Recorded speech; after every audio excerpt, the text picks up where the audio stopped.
Use the microphone. Is the live stream up? Oh, sorry, just let me message.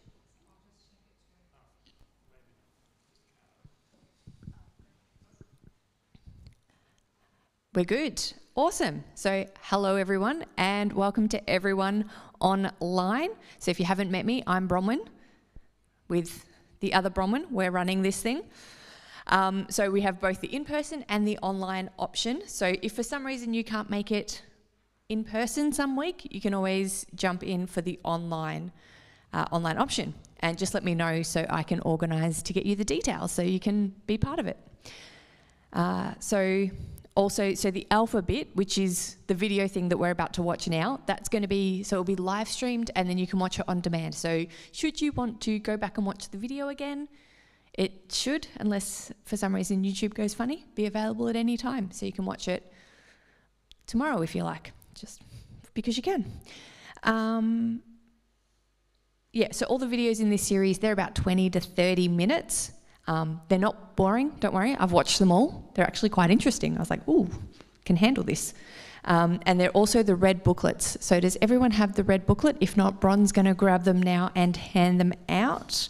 Online people, you should have received a PDF version of the booklet. But if you want, Bron, Bron, just watch out for my tea by your feet. If you're online and you'd like a booklet, please just let me know and I'll work at getting one to you. So, everyone have their cuppers and their cheesecake handy, and we're going to start watching the video. Over to you, Megan.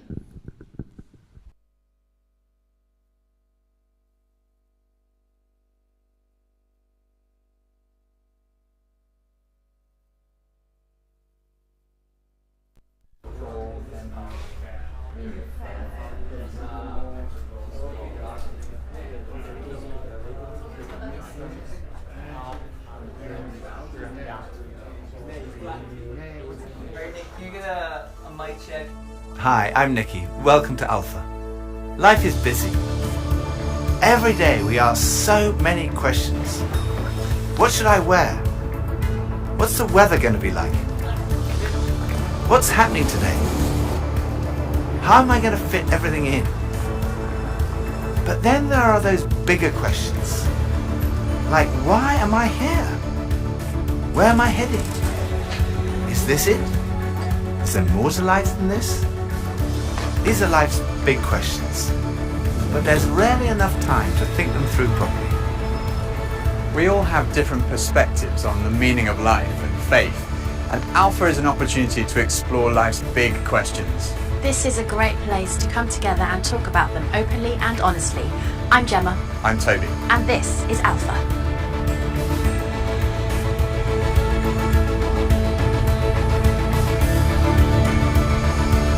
I go on Google. I definitely Google. I go on Wikipedia. Internet. I scroll through all the different answers and then I try and combine it and then make my own kind of cornerstone. Or smart friends. I don't ask big life questions. It's too hard to answer. Google or my grandmother. I meditate or I read. When I have a big life questions, I probably go to my family. I haven't really had any mess of what they say. To my mom or my dad, basically. My mom or my dad, maybe my grand. I get most of my answers from the library in any section there because I don't really trust the people that I'm around. The key is always to yourself. You gotta figure some things out for yourself. If I'm confused, I go to him first. And he confuses me more. But when it's something more personal, I try to find it within myself first. Friends of mine told me that the first night they came to Alpha, they sat in their car for half an hour waiting and watching people going in, and eventually when they'd seen enough normal looking people going in, they thought they'd give it a try. And one thing that might be going through your mind is, am I going to be the only one there who doesn't believe all this stuff, who's not a Christian, that doesn't go to church? Well, if that's you, then you're in the right place. Alpha is designed for people who wouldn't call themselves Christians or who are not regular churchgoers. It might feel a bit strange to be discussing life and faith with people that you've never met before, but the best thing about Alpha is often the great friendships that are formed over the weeks. For much of my life, I was not remotely interested in Christianity. In fact, I don't think I'd ever come to something like Alpha. I was not brought up as a Christian. My father was a secular Jew. He was an agnostic, and my mother didn't go to church, and I had no interest at all in Christianity. First of all, I just thought it was so boring. Everything to me about church, Christianity, religion was just dull and dreary, and it kind of made me feel a little bit guilty. I didn't know why, but I just didn't want to have anything to do with it. And I also thought it was untrue.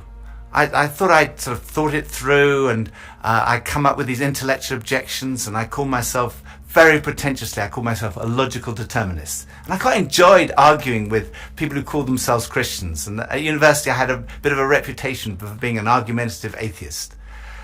And I also thought it was irrelevant to my life. I couldn't see how someone who'd lived 2,000 years ago, 2,000 miles away, could have any relevance to my life today. It just seemed outdated and irrelevant. But at the same time, looking back now, I would say something was missing. I say that because I don't think I was living in the moment. I was always looking forward to the next thing in life. So when I was at school, I was thinking, when I finish my exams, maybe that will be when I'm going to really start to enjoy life. I finished my exams, and then after about 3 weeks I started to think there's got to be more to life than this. And I thought, well, maybe when I've left school, that will be what life's all about. And then I left school, and after about 3 weeks I started to think there's got to be more to life than this. I thought, well, maybe the answer is to get a girlfriend. And somehow, I don't know how I managed it, but I managed to find a girlfriend. Again, after about 3 weeks I started to think there's got to be more to life than this. And basically there was something missing. I was longing for more. The actor Jim Carrey once said, "I wish everyone could get rich and famous and have everything they've ever dreamed of, so they would know that's not the answer." Some people dream of having their name in lights, of fame and fortune. Some people dream of finding happiness through relationships, careers, money, whatever it may be. But do you ever get that niggly feeling that as good as those things are, there must be more to life? Yeah, all too often life just doesn't turn out the way we think it should. And even when it does and we achieve our wildest dreams, it's somehow never quite enough. It just doesn't satisfy. It's like there's something missing. The comedian and actor Russell Brand said, "Drugs and alcohol are not my problem. Reality is my problem. Drugs and alcohol are my solution to fill up a hole inside me." And Jesus said, "I am the bread of life." In other words, I'm the one who fulfills the longing that's deep inside every human heart. Jesus claimed to be the one person who can satisfy that spiritual hunger. Freddie Mercury, the lead singer of the rock group Queen, had amassed a huge fortune and attracted millions of fans. But he admitted in an interview shortly before his death that he was desperately lonely. He said this, "You can have everything in the world and still be the loneliest man, and that's the most bitter type of loneliness. Success has brought me world idolization and millions of pounds, but it's prevented me from having the one thing we all need, a loving, ongoing relationship." Jesus said, "I am the way, the truth, and the life." Ultimately, there's only one relationship that is totally loving and goes on forever, and that's a relationship with God. And Jesus said, "I am the way to that relationship."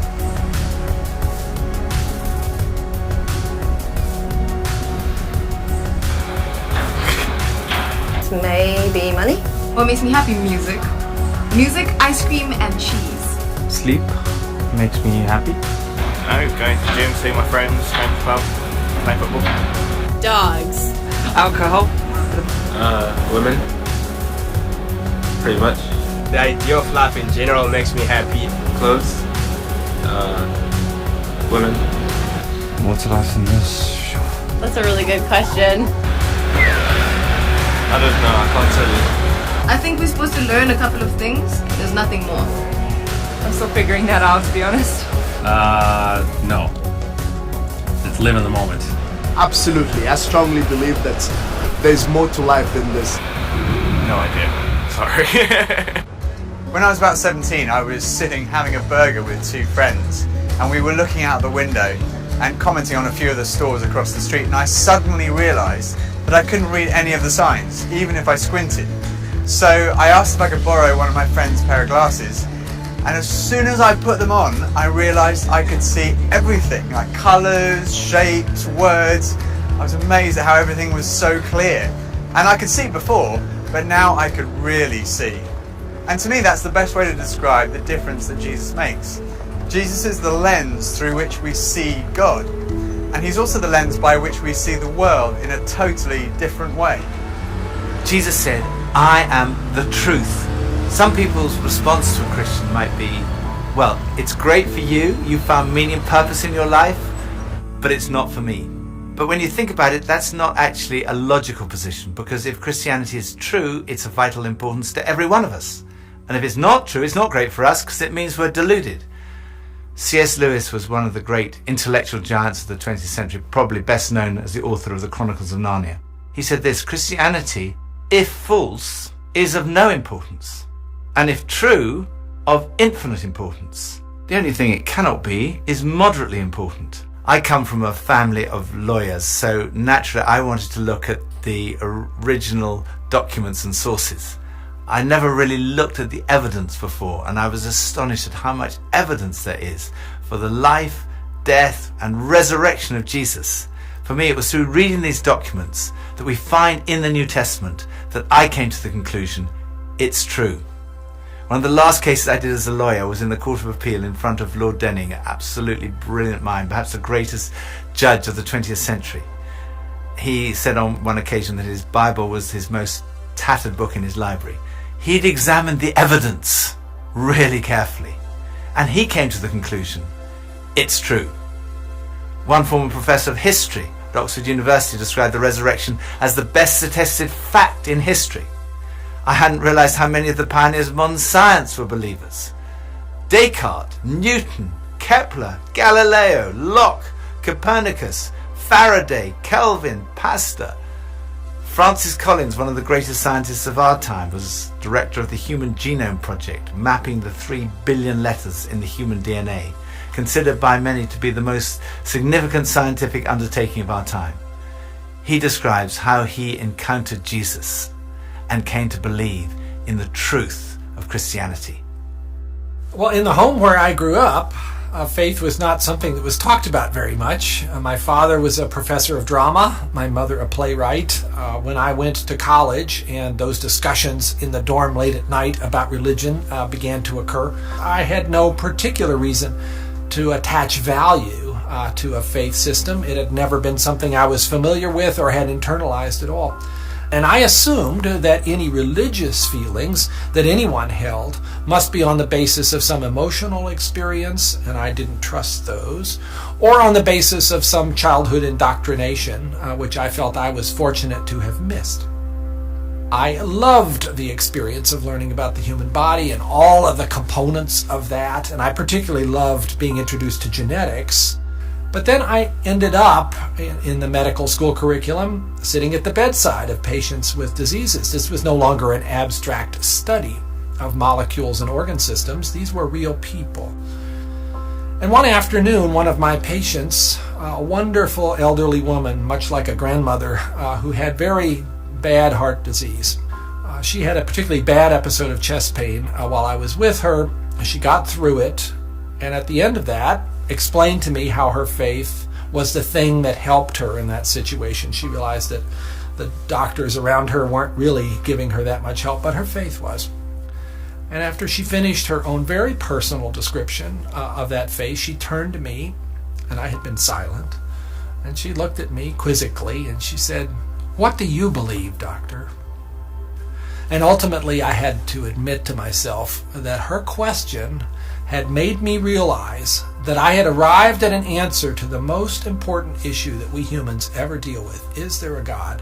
And I had arrived there without ever really looking at the evidence. And I was supposed to be a scientist.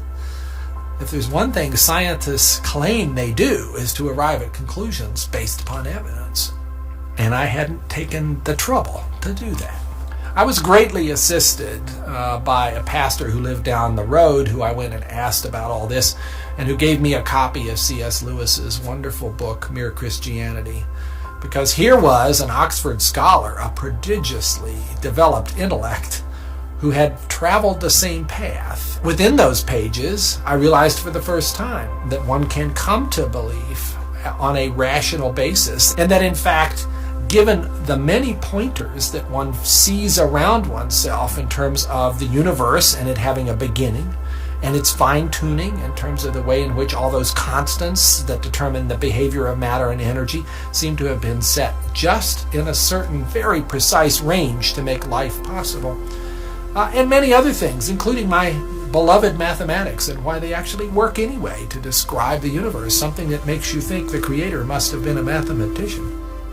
That brought me then to the person of Jesus Christ as a person who was historically extremely well documented. That was news to me. I thought Christ was as much myth as history, and I realized after reading more about it, this was a historical figure upon which we have a great deal of evidence for his existence and his teachings, and even his rising from the dead in a literal way. That day at my patient's bedside started a journey for me. A journey that I was reluctant to begin, but I felt I needed to. A journey that I thought would result in strengthening my atheism, but to my surprise, resulted in my conversion. There's a difference between knowing facts about someone and really knowing them personally. Now, I've known my husband Phil for 3 years now, but suppose if before we met, I found him on a website called The Amazing Man. Now, there's no doubt I would have looked at him and thought, okay, I'm intrigued. But what if each page was dedicated to his amazing abilities, his sparkling personality, his tender heart, his extraordinary intelligence, and his cooking abilities? Well, I would think, wow, he does sound like an amazing person. But that's head knowledge. But I also have the privilege of being married to him, and I know that he's an amazing person, which is knowledge that comes from experience of relationship, and that's heart knowledge. When Jesus said, I am the truth, he was talking about more than just a kind of intellectual truth. The Hebrew understanding of truth was truth as experienced. And there's a big difference between a kind of intellectual knowledge and a personal knowledge, between your head and your heart. So when someone says, I know Jesus is the truth, they're not just talking about being convinced of the evidence. They're also talking about experiencing a relationship with the risen Jesus Christ. So Jesus said, I am the way, the truth, and lastly he said, I am the life. I have come that you may have life and have it to the full. Jesus came to deal with the things in our lives that stop us from enjoying life to the full, the things that spoil our lives. I hate shopping. I loathe it. I think I'm allergic to shopping. But occasionally my wife Pippa persuades me to go shopping, and just after Christmas it was the sales and she persuaded me to go shopping, and we went into the shop and we bought this very nice new sweater, the same colour as all my other sweaters, and we left the shop and we went to buy a present for her, and we went into this ghastly shop. It was so crowded, it was unbelievable, and even Pippa had had enough and she said, okay, we're leaving. So we went to leave, and as we left, the security alarm went off, and the security guys moved in very quickly and they stopped us all from leaving. And like the crowd that was trying to leave was stopped, and the crowd that was trying to come in was stopped. And we were there right in the middle. The 6 of us who were going through the security at that one time were all taken off and sectioned off from all the rest. And they wanted to see which one of the 6 of us had set off the alarm. So they sent one of them through, and that was fine. They obviously hadn't set it off. Then they sent the next one through. They obviously hadn't set it off. Then the 3rd, then the 4th. None of them set it off. So it was left with Pippa and I were standing there, and I thought, oh my goodness, I'm married to a shoplifter. It must be Pippa who's got set off the alarm. So they sent her through, and she didn't set it off. So I thought, oh my goodness, I've obviously got something. Someone must have planted something on me. I'm going to be arrested. I'm going to be sent to prison. All the crowd were watching, both sides. They were just watching this criminal who'd been caught going through. So they went through, and as I went through, the alarm went off. They took me to the side. They opened up my rucksack on my back, and there they found this sweater from the other shop with the tags still on it. I felt so guilty. That was like false guilt. I also sometimes experience true feelings of guilt because I do things that are not right, that are not good. And this is the wonderful news that God loves you and he loves me. God came in the person of his Son, Jesus Christ, to die for you and for me. And on the cross, he took all of your guilt, all of my guilt, everything you've ever done wrong, everything I've ever done wrong, said wrong, thought wrong, and he died in our place in order that we could be forgiven. And forgiveness, C.S. Lewis said, it's like a recording of our life, wiped completely clean. And when we receive that forgiveness, we find life, and life in all its fullness. And that's what Jesus wants for you and for me. Life in all its fullness. Life at its very, very best. I think for so many years, I always just strived to be strong in myself.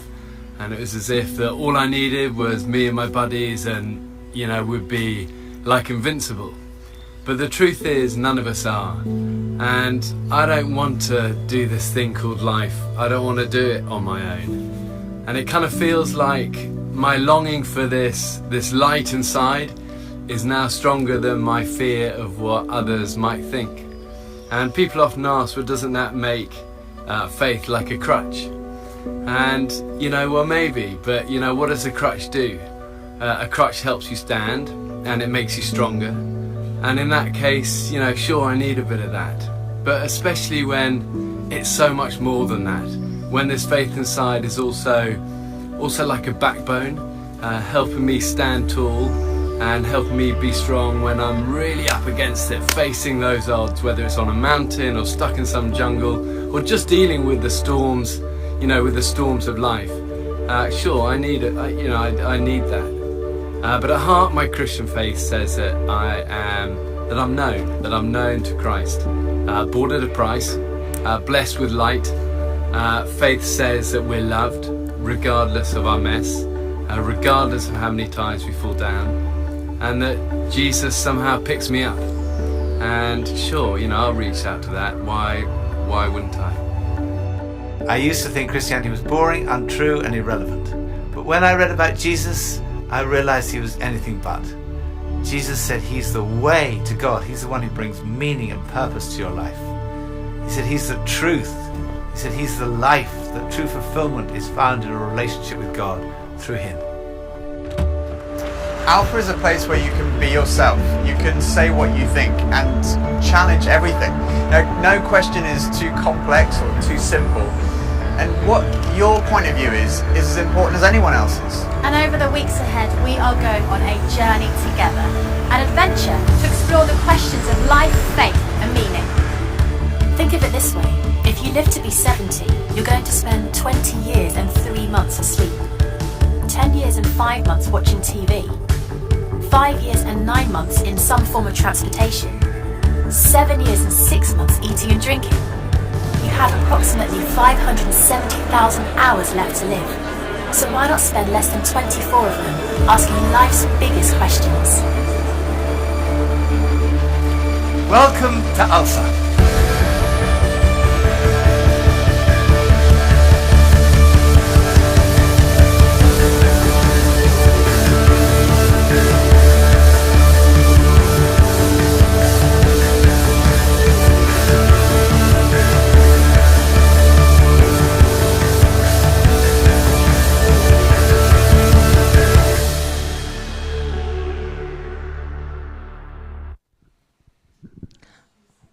Well, I hope you enjoyed that. It was very interesting, wasn't it? So if you're wanting to come back, we'll be back here next week in the chapel, 7:30. So no dinner next week, just dessert. For those joining online, we'll be live streaming 7:30 here on the YouTube channel. And then, so we'll watch a video, goes for about 20, 30 minutes, and then we'll break up into smaller groups and have a discussion. For those online, you'll then go onto that Zoom link for your discussion. So you can keep those booklets and bring them back next week, but if you're like me and unlikely to remember to bring it back next week, we can hold on to them for you. Just chuck your name in it. So for the nights, we're wanting to keep them to about an hour and a half at the most. So every night, so tonight it's 8:20, we'll be done in a few moments. Next week,